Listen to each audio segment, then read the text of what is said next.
Welcome to Allies or Enemies. I'm Jess. And I am Sean, and we are doing our top 7 travel tips. And as you can see, we are traveling. We are in Florence, Italy right now, and we of course brought a whole bunch of games with us.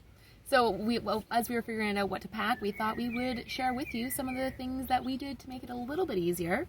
The first one is pretty obvious, is to pack small box games. They're easier to pack. They can throw in a backpack to go for a day trip, and you can haul them around for any occasion. Yeah, we got a whole bunch that we always bring with us. Sprawlopolis is one, Circle the Wagons, Mintworks, a lot of the really obvious ones. The second one is also, you got to remember both that they don't take up a lot of space in your backpack and that they won't take up a lot of space on the table or the bed or the wherever, because when you're going to play games, it's probably going to be on like a tiny little restaurant table or an airplane table or a train table. Yeah, so you got to remember that. And one of those, like Circle the Wagons that we just said, or Bandito is another one where the box is real small, but it actually takes up a decent amount of space. So you got to remember both small box and small playing space.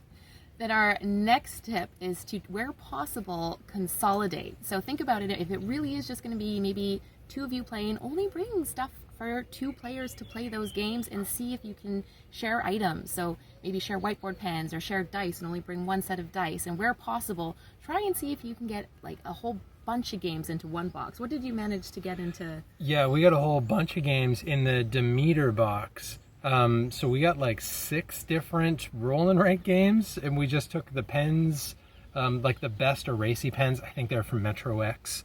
And then we've got the dice from That's So Clever. That's So Clever that we're also using for Rolling Realms.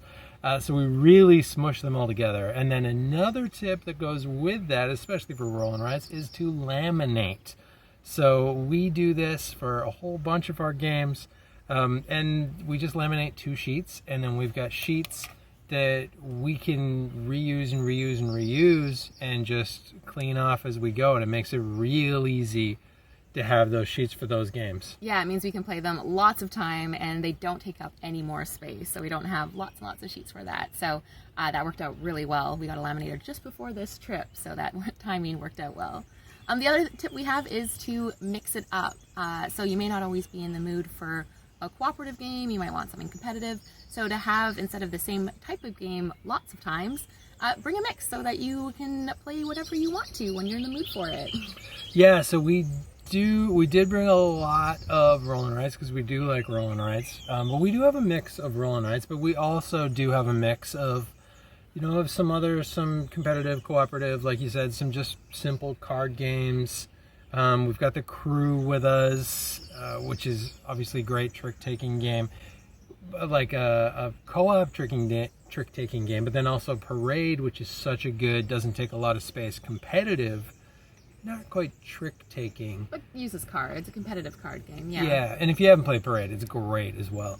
Our number 6 is, and this is one we really have trouble with, is bring enough but not too many. I just want to bring everything. I want to bring like another suitcase of games because I know we'll want to play some games, but remember, you're probably only going to play, we only play like 2 or 3 games a day. We'll kind of, if we're at a restaurant or something, it's nice to, have the space and quickly play something little.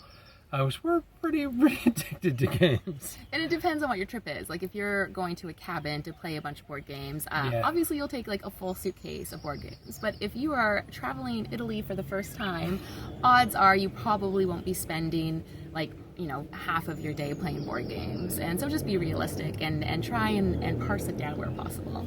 Yeah, I think we brought 10-ish. We probably could have lived with 5. All within only like 4 boxes though. Yeah, that's true.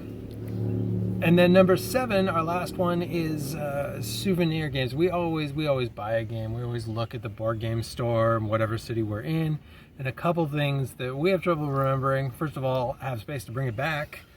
So leave a little space if you know you're going to bring something back.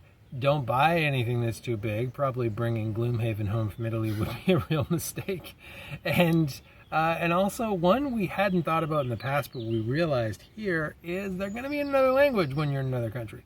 So good to keep in mind games that are either language independent, or there's a lot of really cool publishers. Devos is one. We bought Red Cathedral when we were here, that always have basically all languages. Yeah, I think it's Devir.